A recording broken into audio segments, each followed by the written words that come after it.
Drop it down. Good morning, everybody. I'm Ed Parcaut here with Mike Kelly, Real Estate Jerky Daily. Mike finally got your mic. It would be nice to your mouth if you have the chance.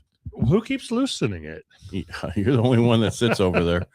Could it be me? It has to be because it can't be me. I think they dusted it this morning. They don't dust in here. They can't get in here. And nice slurp there. Well, it was for everybody. Yeah, they got I like to share. Yeah. So what do you got this morning? A lot. So why don't you do your real estate stuff real quick? Yeah. Let me make sure I went live over here. No. They were done. Look at that. We are kicking 118. Some butt. That's 3 weeks. 3 weeks, 118. Whoa. 639 listings. So the listings are up a tiny bit. Is that 20. Really 3 weeks or is that 2 weeks? That's 3 weeks. Because we were 58 before. We were 72 last week.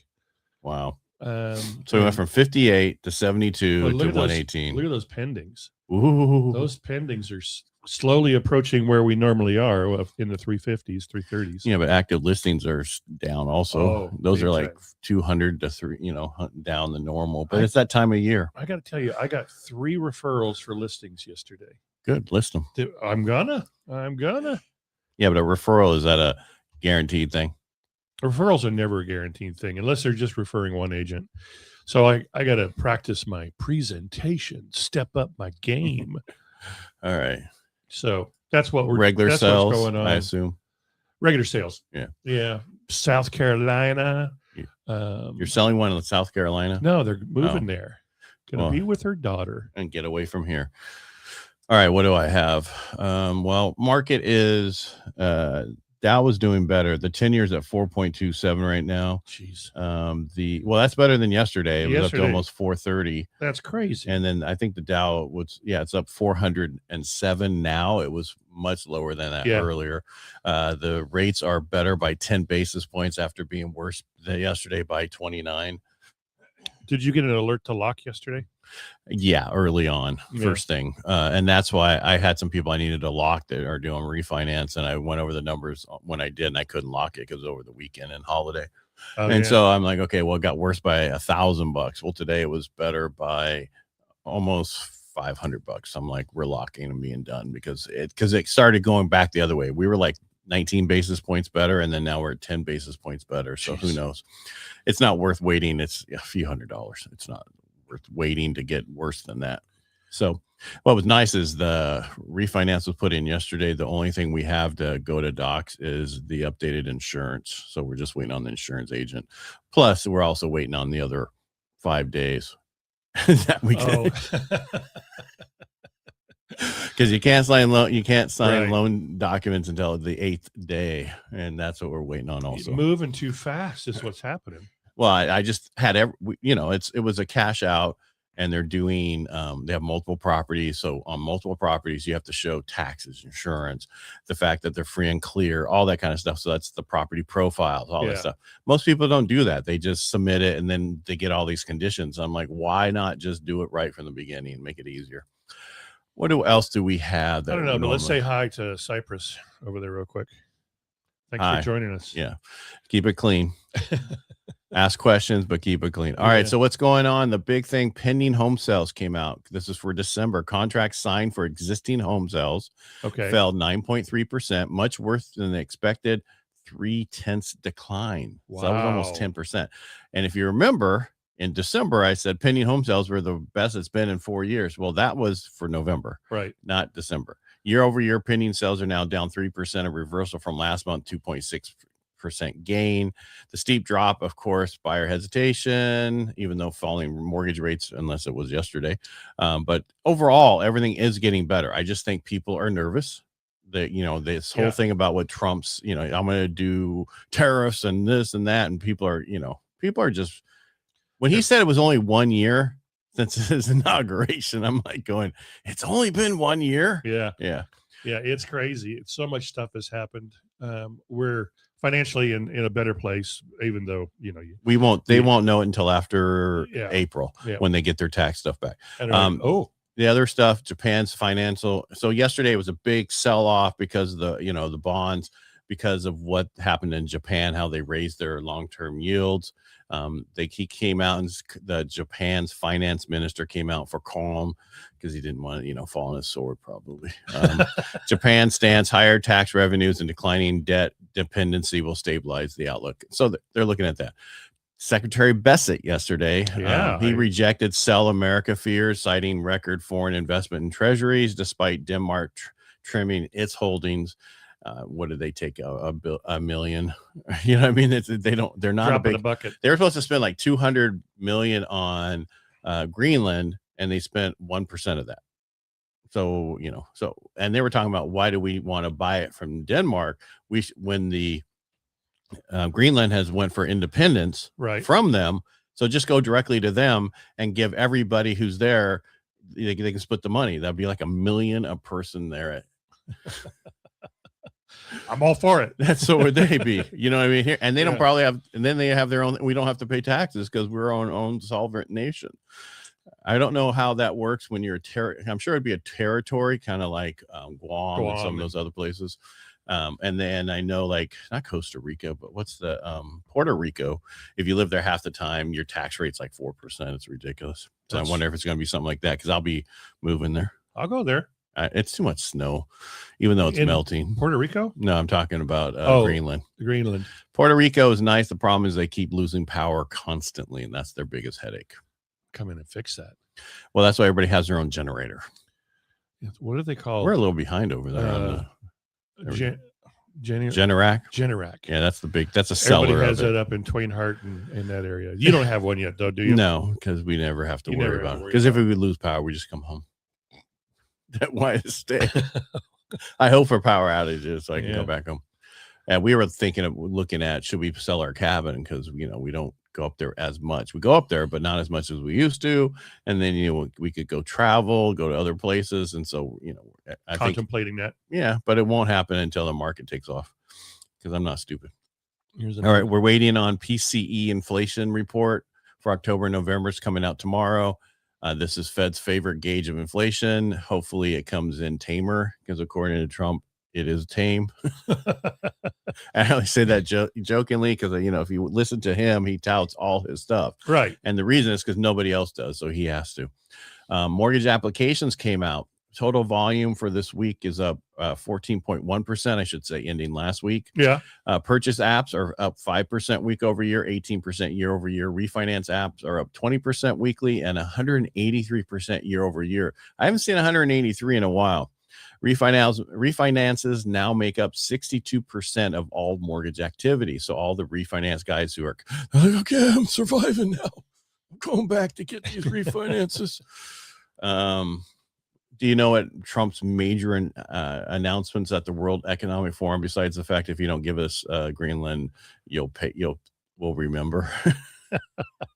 The big thing he talked about is the institutional buyer ban. They're really trying to pass that, where they cannot have investors buy single family homes anymore. Large investors, not the guy who has 10, but the ones who have more than that. BlackRock and stuff. Yeah, like that. and Bessent's like, Bessent brought us up on something else. That's Treasury Secretary. And he's like, I know people say it's like 1%. It's 3%. It's enough that it messes with the inventory. Trump also directed Fannie Mae and Freddie Mac to buy $200 billion in MBSs, mortgage-backed securities. If you didn't know that. Didn't that start to happen last week?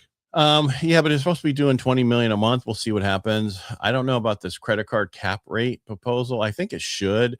And they're saying, well, then so many people will not have a card. Well, maybe they will this with better interest rate. Not have a card? Because there's a lot of people who have 20% interest rates, and those type of cards. Those cards would go away? Correct. Because if your max is at 10%. Well, the question really is, are they only there because there's no regulation on it? Because we are regulated that we can't do certain things. That's high level, high this. Why is that okay? Lenders, why is that okay on residential property, but not okay on credit cards? That's what I don't understand. Yeah. I think it should go in effect, have a max, just like we have to have a max. Because, predatory inflationary, I would say is 28 to 32% would be that. That's huge. Yeah, it's okay. So rule of 72. Yeah. Your money doubles depending on how you divide it by by interest rates, right? So so that means that debt is doubling every 3 years. So they're making good money. Somebody is. Yeah. And if I'm wrong, I'm sure Bill will tell me. Trump hinted they still are trying to find out who they're going to appoint for the Fed chair. We'll know when it happens. Wait, it's not how it works? Yeah. When it happens, we know. We'll know when he actually announces it. He keeps hinting at it. I don't think it's anybody who. I don't think people really know. What's Powell's term through 27? He's out in May of this year. Yes. Okay. But he's not leaving until I was May. confused. He's going to be. He's dragged out of there the day that he's supposed to be out of there, scratching and clawing. Yeah, I'm staying. I lied. If your term's up, you're out. Everything else. That's pretty much all I have for today.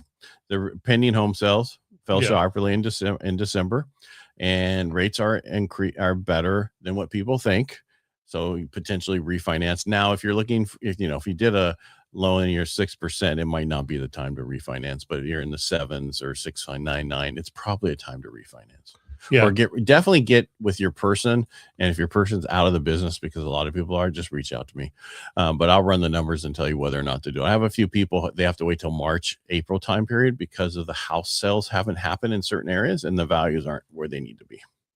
Okay. You understand what I mean by that? Yes. Because usually what happens, people don't understand, is January, February, March, it's sometimes hard to make the values of homes because in an increasing market, because they have not been reported yet or put in the numbers yet. Right. And when some of these people bought and I ran the numbers, it's exactly where they are, what they want, or there's just not enough equity to do what they want, like get rid of the mortgage insurance and stuff like that. But it's going to come.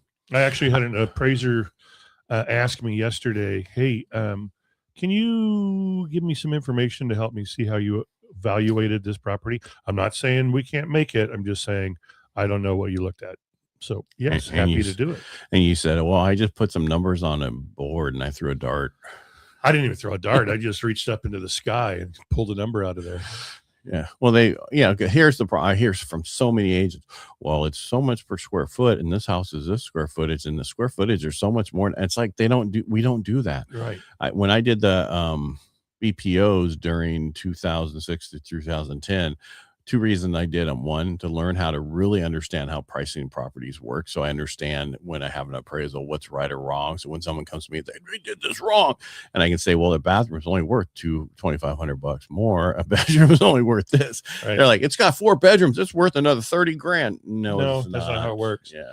Oh, it's got a pool. Okay. 10 grand maybe. Or for some places, that's a negative depending on where you're at. Sure. Yeah. I got tennis courts. No, you don't. Across the street. Yeah. So it's an interesting game. The appraisal. It's not a definite science. It's not a math equation. Oh, boom, boom, boom. Well, it actually, if you look at from the appraiser side, there is a number for how many bedrooms and how many this and the differences. There is what they have to work off of. So there is kind of a science, even though they can push certain numbers a little bit, but they have to be able to justify everything. Yeah, and then you got it's a mad science. You got neighborhoods, you got all these other little factors that will either detract the amount of money your property is worth or increase the amount of money your house is worth. Yeah, because people like this neighborhood. If you think about this neighborhood and then just go across the street, the main street, it's a totally different neighborhood. It's less. Yeah. But again, also you have to look at everything and how they all come together. Cause I mean, your street is busy. There's 10 grand off of it. You put in speed bumps and there's 10 grand. Yeah. And people understand that. And also they look at houses that are within 20% of your square foot of your house. Right. That's what their market has to be. They can't go and double the square footage and then break it down. It just doesn't work that way. And your house has to fall in the middle of the comps. Take me to the middle. So if they don't have comps, you're not going to you're not going to be the top. No. You can't. You have to be in the middle. So they have to have comps for those things. So I've had some people go, I go, there's just comps just aren't there. The highest right now, because I have people I'm working on right now. And the lady's like, I put $200,000 into this house. That doesn't matter. And I said, I over improved for my neighborhood also. Yeah. Yeah, and it's the benefit is you get to live in that lovely house. Well, they'll eventually get there. Yeah. If they went to sell it, it would sell. And I said it would sell faster than the other ones because it's done. It might be worth $100,000 more, but it wasn't enough to go get an appraisal because I got a waiver on this cash out, which is pretty good. And I got on somebody else's. I thought I'd get a waiver. I didn't. And I think it has everything to do with debt to income ratio. Fear factor. Yeah. Risk related. Right. And everything. Because I was like, wow, I should have gotten them. But then they're pushing their numbers. So what are you going to do? You just keep on pushing. That's right. All right. Let's call it a day. Hey, we'll you guys be back out tomorrow. there in La La Land, have a fantastic day. Why are you talking to people in LA? La La Land. That's LA. Yeah, they're dancing. LA is La La Land. We would be Mo Land. Moland. Every time you say cash out, I hear my wife when I'm in Vegas. Did you finish all the Landman? Yeah. And then when she won all that money at the casino, $300,000. That was pretty cool. Yeah. Now go try it. Let me know if it works. It just doesn't work. All on black. Yeah. Right. It does, but you only double your money. So you really have to risk it all to get. That's a big amount. Yeah. Because she could have had it all there and ran one more time and it would have been red. Well, you heard where she really caught fire. It was crap stable. Yeah. That's where I lost most of my money. Yeah. That's where I lose all mine. We'll talk to you tomorrow. Make it a great day. Bye, kids. Be good. Have a great day. Bye.